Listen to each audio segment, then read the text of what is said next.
We have just a few days until the Game Week 12 deadline on Saturday, which will be the next suitable window to use the first wildcard. The strategy is to stock up on players who will appear in a possible double Game Week 20, and the free hit chip will be used to navigate through blank Game Week 18. Thus, there is no necessity to prepare for that week ahead, and this is how the latest draft looks. With a possible double in Game Week 20, a goalkeeper with a double will be needed. Ederson is in contention, but Brentford have somewhat greater long-term fixtures than Man City. Flecken, on the other hand, gets the cut. In the run-up to Game Week 21, the Bees host Luton Wolves and Nottingham Forest. And Areola remains in the draft for the Hammers' next run of good games, but he will mostly be a backup in the setup.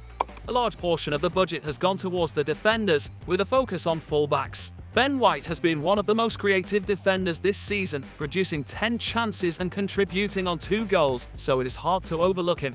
Upcoming fixtures with Wolves, Aston Villa and West Ham add to the appeal of Pedro Porro, who ranks second in shots among defenders this season.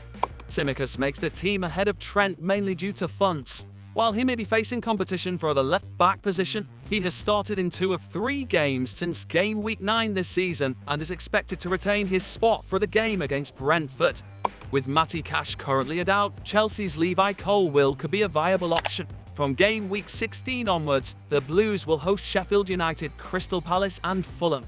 Man City's John Stones fills the final defensive spot, owing primarily to games against Sheffield United and Brentford in a possible double Game Week 20. Heavy hitter Son Heung-min replaces Salah in midfield, as Liverpool has only 1 match in Game Week 20, followed by ties against Chelsea and Arsenal. Son is the only Tottenham midfielder to make the team, and he will be a captain option in 2 of the next 4 weeks when Spurs host Aston Villa and West Ham. While they have been out of form recently, Arsenal's favourable next 4 fixtures brings both Saka and Martinelli in the draft. They finished strong last season, both scoring over 200 points, and should be ready to replicate that form after a disappointing loss to Newcastle. Given Brentford's potential double in Game Week 20, Mbemo is a fairly easy pick at his current price. Only 4 midfielders have more shots inside the box than him this season, while only Salah and Maddison been afforded more than his 8 big chances. With the plan to play a 3-4-3 formation, the last spot in midfield goes to Moussa Diaby, who rotates well with Brian Mbemo over the next 5 games.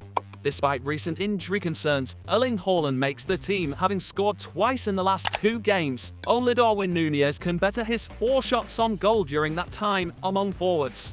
It's difficult to justify including Alvarez while he continues to blank, but his underlying numbers are still promising, and Man City will almost certainly double in Game Week 20. Over 11 games this season, the 23-year-old ranks first among forwards with 25 chances created and 8 successful crosses.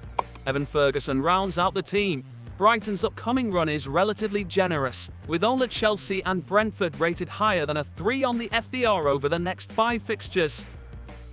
So that is how the current draft is looking.